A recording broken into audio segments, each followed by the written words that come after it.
Hey YouTubers, it's Charlie. This week for my bonus video, I wanted to dive a little bit deeper into the Faith of the Seven, just talking about the Faith Militant, their militarized order, as well as the High Sparrow. This is mostly going to be a history video, but after that I'll explain how I think the show might use him. Not all the major organizations and mercenary groups have been featured from the books, or even the last High Septon. Jonathan Pryce is the third one in the chronology of the show.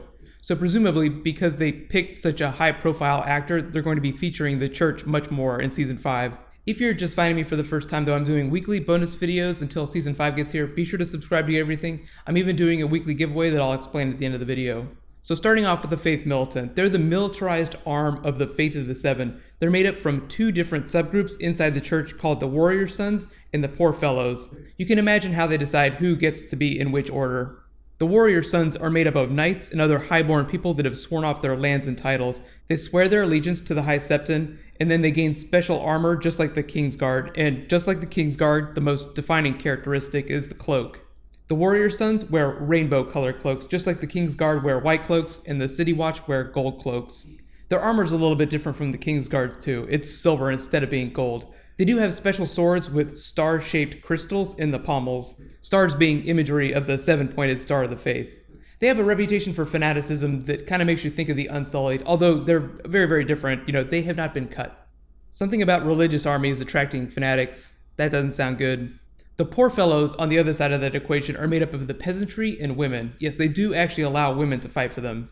They serve as the lightly armored footmen of the Faith Militant, and instead of the really nice armored weapons that the Warrior Sons get, they just wear whatever they can find. They don't have any official weapon, and they don't get to wear the rainbow cloaks. So the interesting thing about these two branches of the Faith Militant is that they do predate Aegon's conquest, but they haven't always existed. After Aegon the Conqueror's death, there was a big conflict called the Faith Militant Uprising. Because Aegon had openly married his two sisters, the Faith of the Seven viewed their children as sinful abominations. So whenever Aegon's oldest son, Aenys, took the throne, the Faith launched an uprising to remove the Targaryens from power. Aegon's oldest son, Aenys I, took the throne, but he was viewed as being very weak-willed, so his brother, Maegor, who ended up becoming Maegor the Cruel, took over the job of suppressing the church. Maegor the Cruel was only Aenys' half-brother. He was the son of Aegon's other sister. The interesting story about how he got the nickname Maegor the Cruel was that he basically put a bounty on the heads of all the Faith Militant. It was one golden dragon for the scalp of any warrior's son, remember they were the highborn knights, and a silver stag for the scalp of any poor fellow. His reign was also characterized by a whole lot of other interesting things that we can talk about whenever the World of Song of Ice and Fire book is released in October. That has a whole bunch of cool stuff in it, including full family trees for the Targaryens and the Starks. Maegor ended up dying under really mysterious circumstances while sitting on the Iron Throne. Like he was literally on the Iron Throne and just slumped over dead, like he wasn't sick or anything. His reign only lasted for about 6 years. Both he and his brother Aenys died when they were about Cersei and Jaime's age, mid-30s. After Maegor died, Aenys' son took the throne at the age of 14 and immediately offered amnesty to the Faith of the Seven if they agreed to disband the two orders of the Faith Militant. The acting High Septon at the time agreed and the conflict was ended. So this was all hundreds of years before events on the show. Fun fact, one of Maegor's wives was named Jane Westerling. In the books, Jane Westerling is also the name of the woman Robb Stark marries.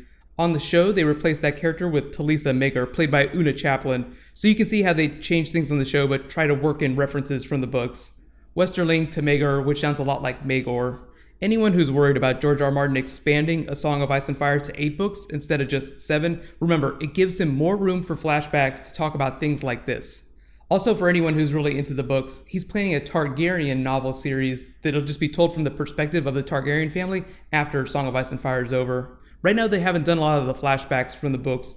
Usually historical events like the Faith Militant Uprising just get referenced in conversation, so that might be how the show deals with that event.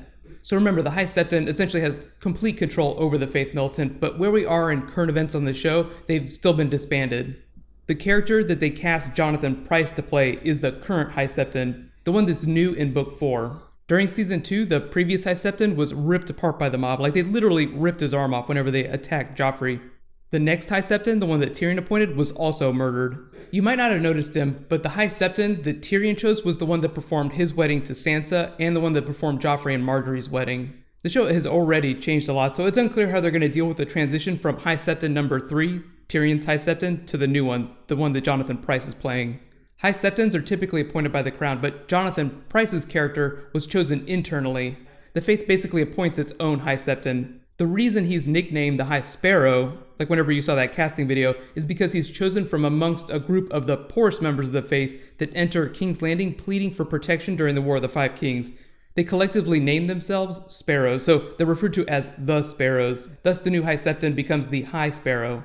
There was a lot of shit going down in the finale, so it's possible Season 5 could pick up with Jonathan Pryce already being the High Septon. The show does have a history of just brushing over minor characters, and since the previous High Septon, the one Tyrion picked, wasn't featured a lot, it's possible that they could just deal with him in an offhanded way.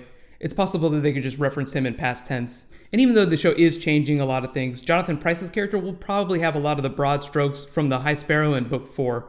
Because Septons give up their name whenever they're appointed High Septon, no one really knows his true identity. But I know there are a lot of rumors and theories that he's secretly another character. So if you do want to talk about that a little bit, just make sure you use spoiler tags in the comments below. Season 5 is the beginning of uncharted territory in terms of book story.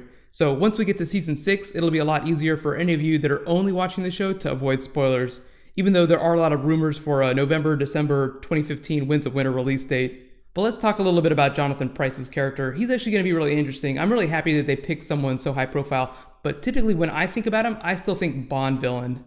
So consider this, a Bond villain is the leader of the Faith of the Seven. Think about what that might mean for his character in Season 5, and let's just collectively choose to forget about those awful G.I. Joe movies that he made. Most of the big scenes that we've seen so far for the Faith of the Seven take place around Baelor's Sept, so I'm really interested to see if they build that out more for Season 5. The High Sparrow is described as being very unencumbered by a lot of the pomp and ceremony that previous High Septons had. So he doesn't wear crazy fancy robes or the famous crown with the 7 stars in it. I'm really interested to see how the show chooses to introduce him, just because whenever a big character comes on the show, they usually give him some sort of epic entrance. I think Oberyn Martell's was still one of my favorite Season 4 introductions, at least for a new character. The High Sparrow is probably going to be one of the bigger characters in Season 5, but he's very different from Oberyn, so I'm assuming they're going to give him an appropriately pious entrance. Once Season 5 starts, we can also start talking about some of the big changes from the books to the show, because there's going to be a lot. Maybe in bonus videos, maybe not in my episode videos. I don't want to start doing that quite yet, just because I know a lot of you are still reading the books. What I would like to suggest is just a fun new type of bonus video, is that we all rewatch some old episodes together and just do like a Twitter hashtag so we can talk to each other while it's happening. It's just a lot easier to collectively as a group watch old episodes because new episodes always air at different times around the world. So be sure to let me know in the comments if you guys would be interested in something like that, and we can just pick a day and a time that works for everyone and start looking at episodes to rewatch. For example, we'd all just pick an episode like Blackwater to rewatch together at the same time, and then we just live tweet it with the same hashtag. Then afterwards, I'd just make a video from all the favorite comments on it. I will still be doing regular bonus videos just like normal. I just thought that might be a fun thing to do as a group, just that would feature some of your guys' stuff. And for any of those that don't know, my social links for like Twitter, Facebook, and all that stuff are at the top of my channel page or on the About page. I am planning a special video that'll explain what my schedule is going to be this fall, like all the TV shows and movie videos that I'm going to be doing, so be sure to subscribe to get that. I'll try and post that by the middle of the week. Feel free to suggest any TV shows if there's something that you guys really want to talk about that I'm not doing yet. The weekly giveaway, in case you guys don't know, is really simple. I give away one Song of Ice and Fire book per week. All you have to do to enter is be a subscriber and leave a comment on this video. And there won't be a Q&A for this Game of Thrones video, just because Teen Wolf has a finale tonight and I need to buy some furniture. Like, it's literally empty in my apartment right now. I'll still totally be answering questions in the comments like normal though. Right now, you can click here to learn more about the religions on Game of Thrones, and you can click here to learn more about the Faceless Men. Thank you so much for watching. I'll see you guys tonight. High fives.